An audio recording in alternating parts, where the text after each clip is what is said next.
Our first appeal today is from a mum after her son was fatally shot back in 2018. Officers are still looking for the people responsible.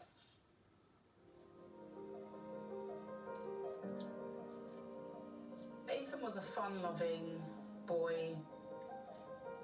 He loved to read. Every week I'd have to buy 2 or 3 books because he'd get through them so quickly. He loved to play football, he loved running, he loved being outdoors. He just loved life, always smiling. Just a life and soul. Ethan was the oldest of Sherry, Ned and Jason Bruce's children. And the youngsters looked up to him. He was like a role model to them, and he just loved them. He'd always read them bedtime stories, and every time he spoke about them, his eyes would light up. He would help with homework, tell them to be good, eat your vegetables. He was always there for them, you know. In June 2018, Ethan celebrated his 18th birthday and was looking forward to a bright future.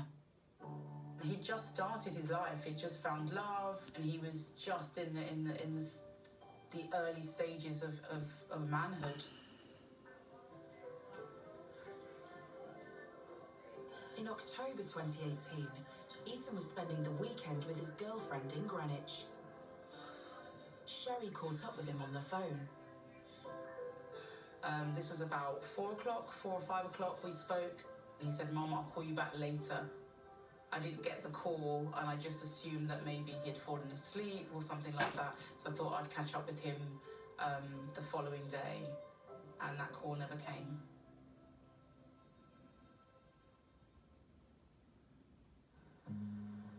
Later that evening, Ethan had gone out to get some food. He was seen on CCTV in a chicken shop on Woolwich Road.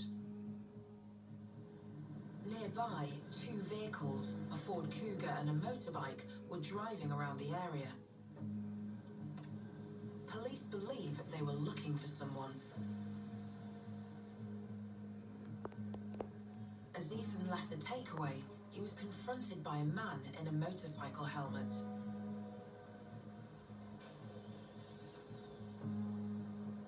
And a fight broke out.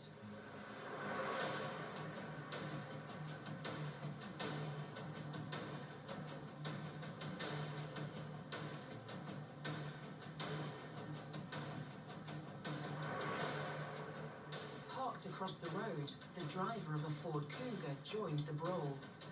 Ethan managed to escape his attackers, running for his life.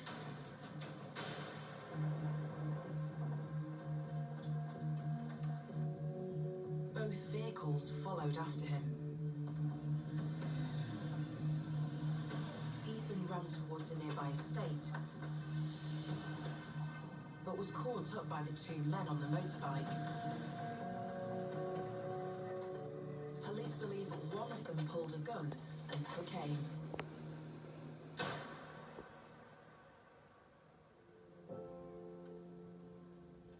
Ethan was pronounced dead at the scene.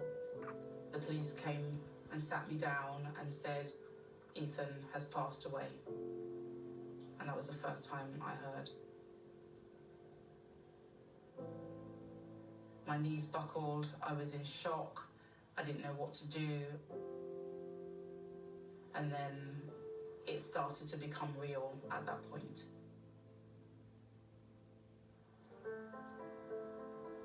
I think he touched the lives of so many people in his short space of time. His funeral was packed. There's people standing outside of the church, and there wasn't a dry eye in the church. People spoke about him, people were bereft, and we had such a big celebration afterwards as well. We celebrated his life. I think for the first year I was in a daze. It's all been a blur. It's just been just unimaginable pain. Losing a child in such tragic circumstances, you just cannot, the words cannot describe how you feel. And I had to try and put together my life again to try and keep going for my daughter.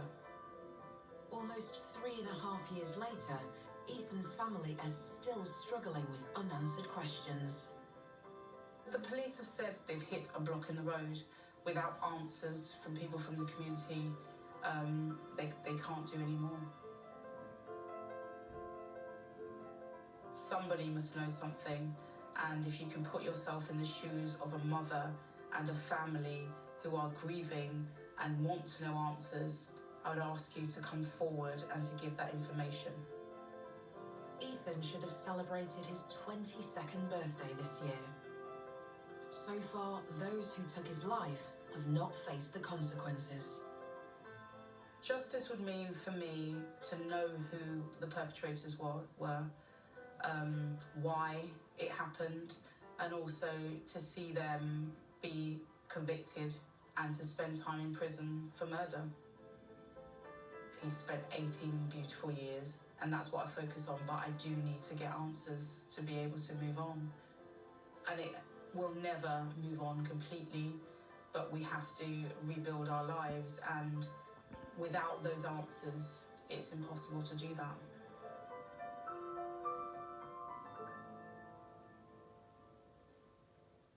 It's truly heartbreaking, isn't it? Well, I'm joined now by Detective Inspector Martin Thomas, who is investigating this case. Martin, thanks so much for joining us this morning. We could hear from Ethan's mum there, Sherry, actually speaking so powerfully about the impact that this murder has had on her and the family. I mean, she's so brave. How are the family holding up? Well, Cherie's obviously still mourning the loss of her son. And as we saw in the footage, although Cherie's an incredibly strong woman, she's really struggling to move on from this because she knows that the people responsible for Ethan's murder are still out there. So we're hoping that this appeal will really make people who know anything about what happened that night come forward and help us progress this case. Yeah, absolutely. Well, let's talk in a bit more detail about the case, because you've managed to retrieve some key CCTV footage which we'll go through that's helped you to piece together really what happened the night of the attack. But first, can you talk us through the key locations and the timings from that night? Yeah, this incident happened over 3 years ago on Monday the 22nd of October 2018. It happened at about 9:20 in the evening, and we know that from CCTV footage that Ethan was inside Mowley's chicken shop, which is on the Woolwich Road in the borough of Greenwich.